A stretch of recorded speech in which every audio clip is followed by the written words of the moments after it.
E agora nós estamos em contato com o nosso convidado, ele que é supervisor das modalidades referente às pessoas com deficiência do Instituto Athlon, também treinador aí do goalball masculino, que inclusive ganhou o Campeonato Brasileiro recentemente, professor René Quintas. Professor René, uma boa tarde, é um prazer tê-lo aqui no Espaço da Inclusão, tudo bem? Tudo bem, uma boa tarde, Felipe, muito obrigado pelo convite aí, uma boa tarde a todos que estão ouvindo também.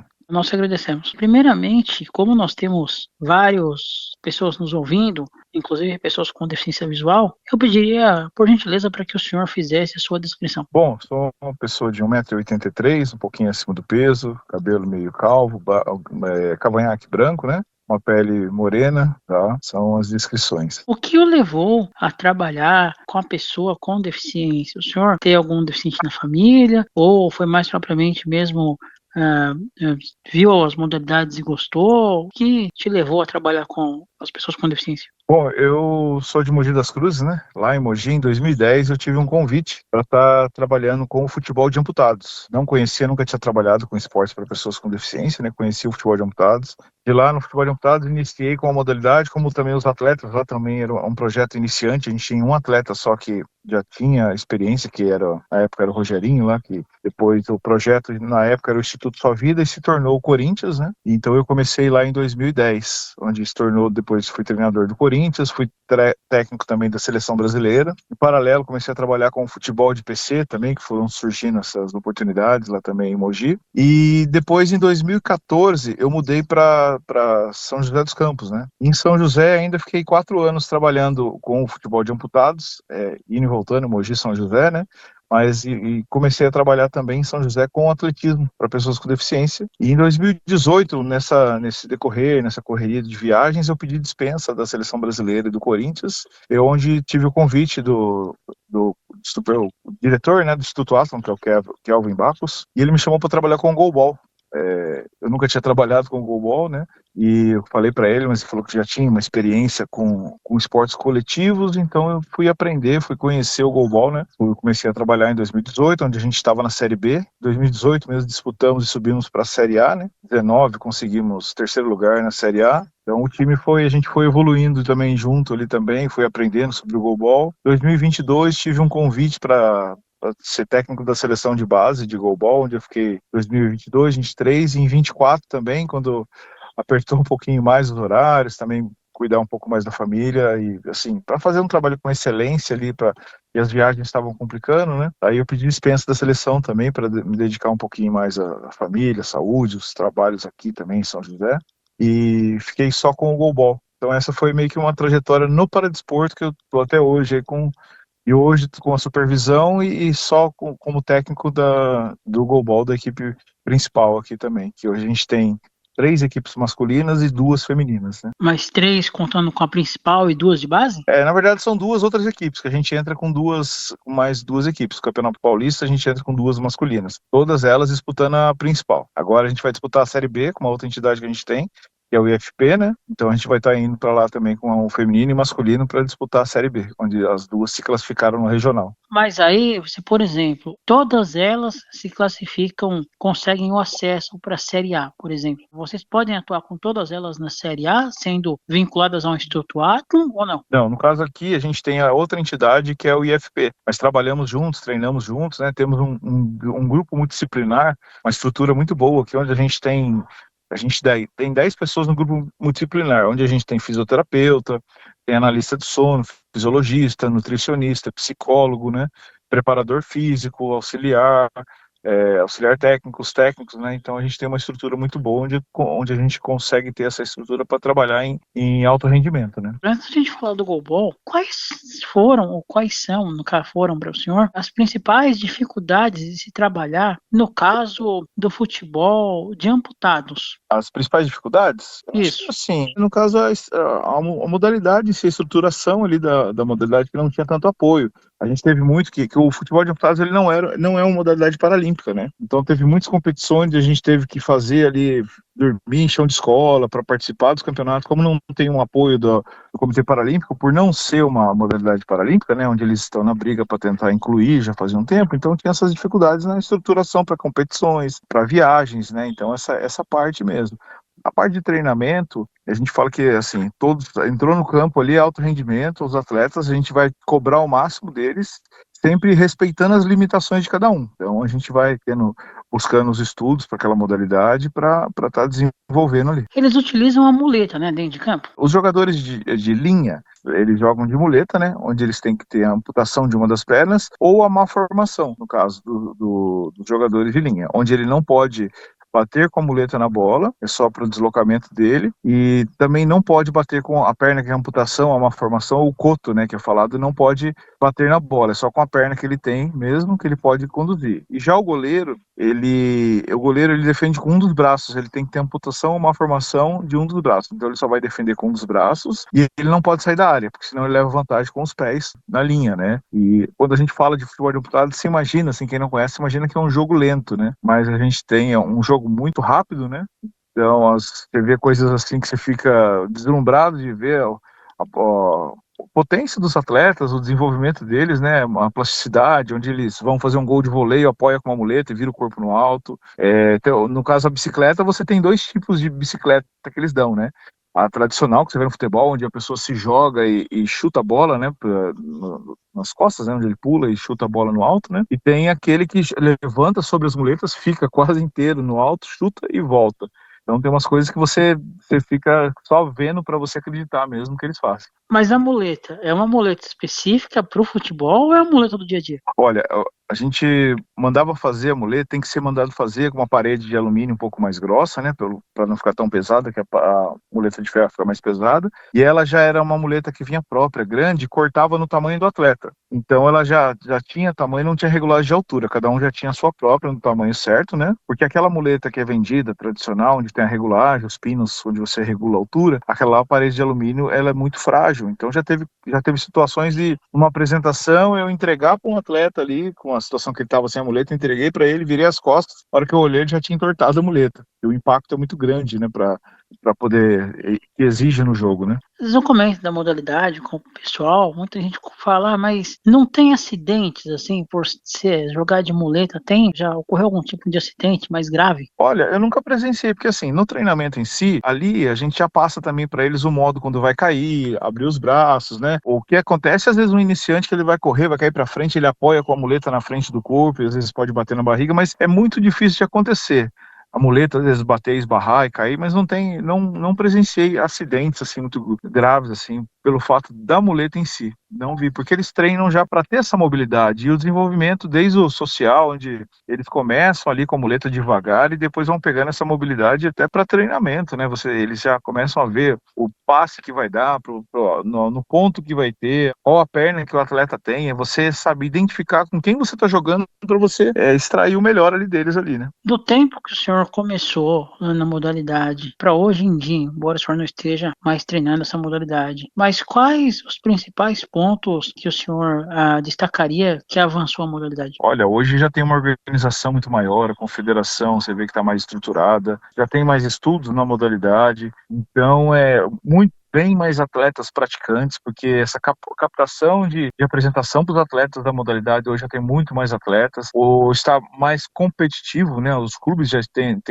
de acordo com o treinamento, então tem muitos atletas que aumentaram muito mais o potencial, né? Então está mais equiparado mesmo. Antes você tinha 2, 3 equipes mais fortes, hoje você tem um campeonato, hoje você tem a quantidade de equipes também. Antes, em 2018 que eu saí, estava começando Série A e Série B. Hoje você tem campeonatos estruturados, Série A, Série B, os campeonatos estaduais também, então evoluiu muito, e a confederação que está apoiando e a organização mundial também está muito mais organizada para essas competições mundiais. O último mundial, o Brasil foi até em 2018, no final do ano, né? O Brasil ficou em terceiro lugar. E hoje tem também o feminino também, né, da modalidade. Sim, o feminino começou também, alguns países já estavam praticando, agora a gente está desenvolvendo aqui o feminino também, então está iniciando, e eu acredito que é a mesma coisa acontecendo no masculino, é um crescimento crescimento gradativo, com a captação de novas meninas para estarem praticando, já tem um número que já se dá para começar, mas falta as equipes mesmo, os clubes começarem a ter equipes só com o feminino, né? Hoje ainda o treinamento é um pouco mais mesclado por não ter o quantitativo para fazer um treino ali com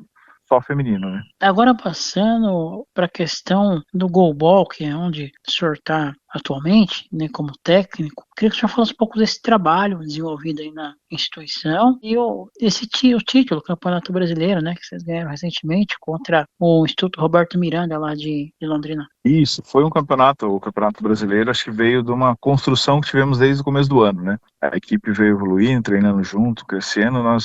Esse ano foi um ano muito feliz, onde a gente conquistou todos os campeonatos, os campeonatos que participamos, né?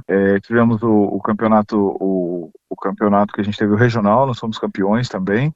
Tá? Fomos disputar um campeonato lá em Vancouver, no Canadá, onde fomos campeões, tricampeão, já é terceiro ano consecutivo. Tivemos o Campeonato Paulista, fomos campeões também. O Campeonato Mundial de Clubes, que a gente foi disputar em março, fomos campeões o Mundial de Clubes também. E agora o último foi o brasileiro, né? Foi para a gente coroar o ano, né?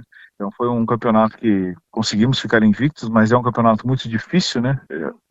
Pelo Brasil ser uma referência no goalball, então a gente pode falar que o campeonato brasileiro às vezes se torna o mesmo nível ali do mundial de clubes ali, né? Então fomos muito bem e assim, como o jogo que a gente teve, eu posso dizer que teve mais trabalho foi a final, que foi o mais detalhado ali, que a gente foi pro Golden Goal e final é final em qualquer competição, né? Que a gente jogou com eles, foi um jogo um pouco mais tranquilo, mas na final ali foi um jogo de detalhes onde foi pro Golden Goal, né? E uma instituição também que nunca tinha chegado na final também, né? Assim como o Roberto Miranda, Instituto Roberto Miranda. Sim, uma instituição onde vem desenvolvendo um trabalho também e teve esse crescimento.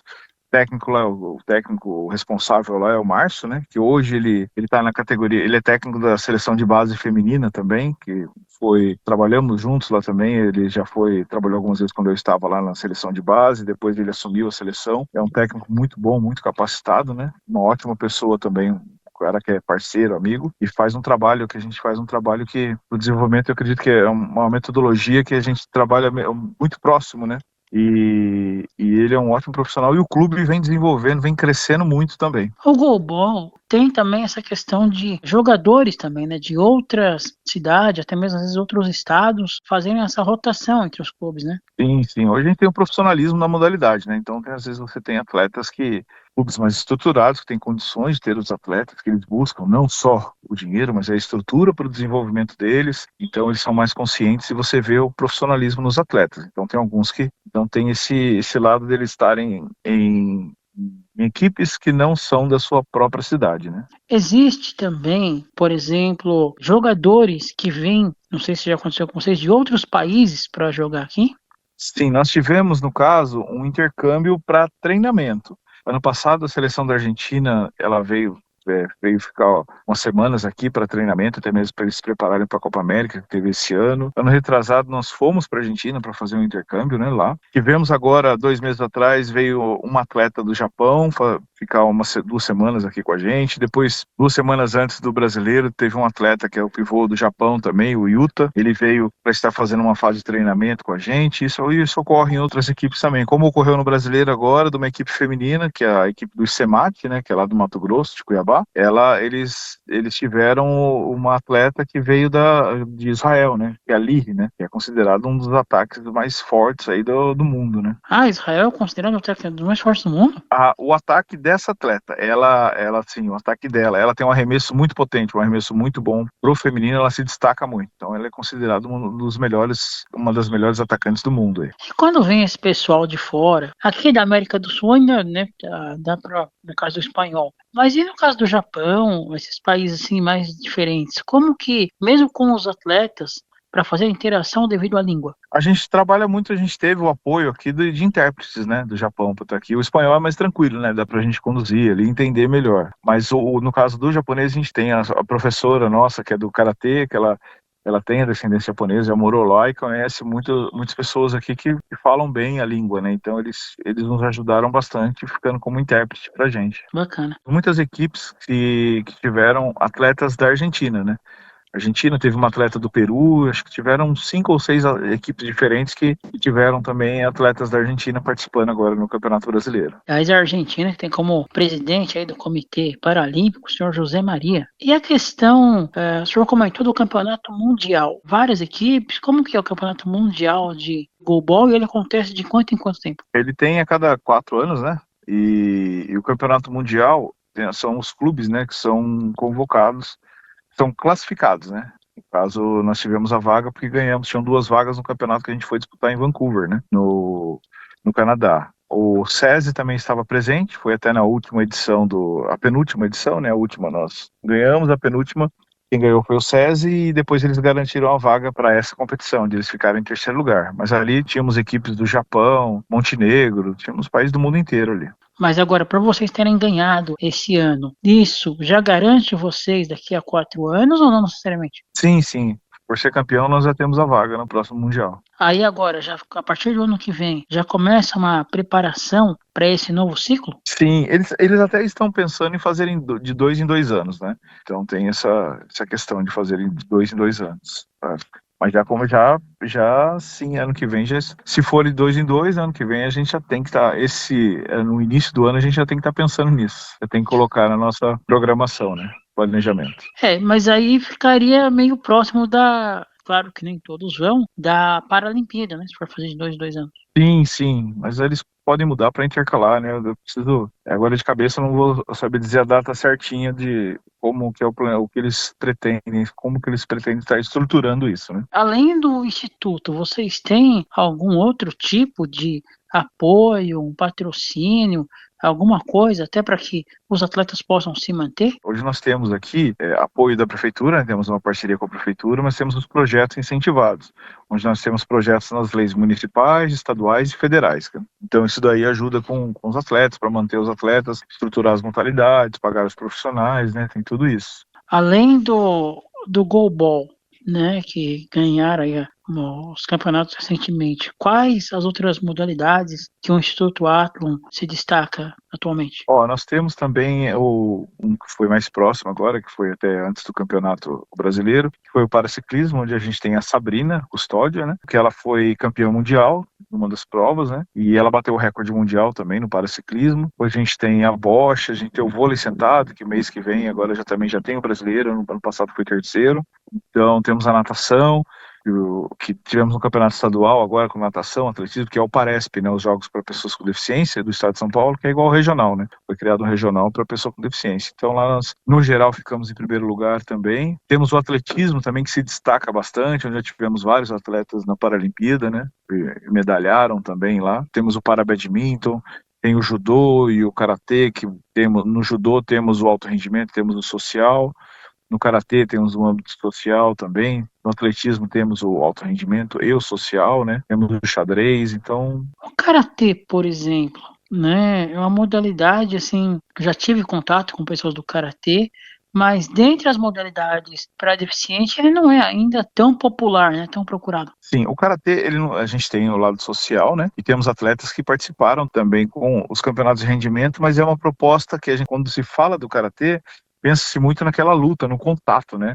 E no karatê, para deficientes ali, a gente tem mais no âmbito intelectual, né? E é o kata, né? Ele tem que fazer aquela sequência de movimentos que são feitos ali, e ali eles são avaliados, né? O senhor falou da questão do vôlei sentado, né, que também está se desenvolvendo bem, né, no Brasil. Tem tido vários títulos importantes, pessoas importantes que trabalharam com o vôlei sentado, o professor Antônio Guedes, Fernando Guimarães, que trabalhou muitos anos com vôlei sentado, Marcelo Oliveira, entre outros treinadores. Esportes para pessoas com deficiência intelectual, como que está atualmente? Deficiência intelectual?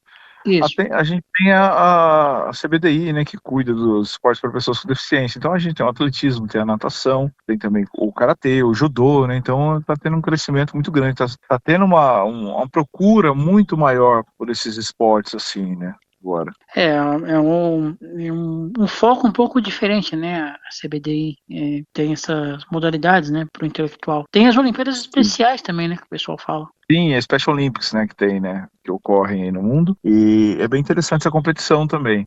A Special Olympics, que é uma competição que trabalha com várias modalidades, ali tem o futebol também, tem outras provas também que eles fazem essa competição, eles organizam suas seleções nacionais e depois vão para o Special Olympics, onde tem o país sede que vai sediar essa competição, né? Então ele funciona meio que um processo, uma proposta um pouco menor, né, de uma Paralimpíada ali, alguma coisa assim. Mas é bem interessante, né? Como treinador e como supervisor de uma instituição, os senhores têm contato com outros treinadores, com outras instituições, até mesmo para a questão de um maior aprendizado, troca de experiências, algo assim? Sim, hoje a gente vai nas competições, você vai fazendo amizade, conversando, troca, a famosa troca de figurinha, né, conversando sobre a parte técnica. Hoje as modalidades em si, elas têm as capacitações técnicas, habilitações técnicas, né, que tem no atletismo, tem na bocha. Tivemos agora, dia 27, terminou o último dia 27, teve a prova de encerramento, que é a habilitação técnica de goalball também. E isso é para levar mais aprendizado, muitas vezes, para os clubes que são mais distantes, não têm tanto acesso assim. E eu acho que as informações e para levar essas especificidades da modalidade em si para o crescimento. Que antes eles tinham um treinamento mais presencial quando tinham regional, e no treino em si, você já via já a evolução dos técnicos colocando em prática o que eles pegaram no curso lá. Então tem essas habilitações técnicas e isso é muito enriquecedor para as modalidades. Eu fico imaginando o quanto que deve ter sido emocionante para o senhor como técnico, para os seus atletas, estarem ali numa final de brasileiro e sendo visto aí pelo Brasil, por que não dizer pelo mundo, né, pela Sport TV. Sim, é uma coisa que é muito boa, né? É mesmo inenarrável você descrever a alegria que tem ali na hora, onde você pula, grita ali na hora, para você ver, e depois você vai cair na ficha, vai vendo a importância disso também, né? Dessa competição, mas aquele momento ali é meio inexplicável para falar, é muito bom. Antigamente tinha uma associação aí, acredito que ainda tenha, que também primava muito por essa questão do esporte, que é a ADV Vale. Vocês ainda têm algum tipo de contato com eles? Sim, o ADV Vale desenvolve o paradesporto, né, também, e eles têm a equipe de goalball, é uma parceira nossa também, que sempre está junto, tá treinando, e o Luiz Pedrosa, né, que é um dos que está à frente lá também, que é um parceiro, um amigo nosso. Grande Luiz, um abraço para o Luiz. Tive oportunidade de conhecê-lo, né, alguns amigos em comum aí, há uns anos atrás. E bacana o trabalho da ADV Vale de Taubaté, né? De Taubaté. Professor René, e a mídia local, além da Sport TV, como é que é o trabalho da mídia local aí com vocês? Olha, nós temos uma interação bem legal com eles, estão sempre participando. Inclusive, nós estávamos fazendo um programa ao vivo na Record, né, com o apresentador, o Jean. Estivemos com a equipe masculina e feminina de goalball falando sobre o brasileiro. E a gente tem essa abertura sempre que tem a competição, quando tem algum evento, quando a equipe tem uma conquista, eles sempre estão convidando a gente para ir lá, ou eles estão fazendo as reportagens aqui com a gente, vindo na quadra, no atletismo, em várias modalidades, eles fazem essa interação e fazem as coberturas assim. Então a gente tem um relacionamento muito bom com as mídias aqui. Aliás, mandar um abraço pro Juliano também, da assessoria de imprensa de vocês. Sempre gentil aí conosco, né? Sempre trocando a figurinha com o Sim, Juliano. o Juliano tem um ótimo relacionamento e faz um ótimo trabalho aqui também. Bom, professor, em nome da Rádio Paraty FM, das demais rádios parceiras, canal do YouTube da Rádio Teletema, gostaria de agradecer a atenção do senhor, a sua gentileza aqui com o nosso programa. Gostaria que o senhor deixasse uma mensagem final para aquela pessoa que está em casa, que gostaria de praticar algum esporte, e passar os contatos de vocês. Bom, o que eu posso falar para a pessoa com deficiência é que, assim, procure uma modalidade esportiva para estar fazendo a prática, porque vai ser muito bom para o dia a dia, para a vida da pessoa, e ela pensa que ela vai te ajudar e ajudar outras pessoas também, porque eu falo que esse trabalho que a gente faz também é muito motivante para a gente. E ela vai ter essa qualidade de vida aí, tá? Queria também parabenizar o trabalho de vocês por estar levando o paradesporto, aí, a divulgação do paradesporto, e agradecer pela oportunidade de estar falando sobre as modalidades aqui, nossas modalidades, tá? Nós temos o Instagram, Facebook, LinkedIn, temos o YouTube, tudo colocar Instituto Athlon, aí já aparece lá nas redes sociais. Bom, muito Soletra pra obrigado gente o mesmo pela Instituto Athlon, abertura. como é que escreve? O Instituto, né, e o Athlon, Athlon, tá? Instituto Athlon. Conversamos com o supervisor de modalidades para deficientes e também treinador de goalball masculino do Instituto Athlon, professor Renner Quintas, aqui na Rádio Paraty FM, programa Espaço da Inclusão.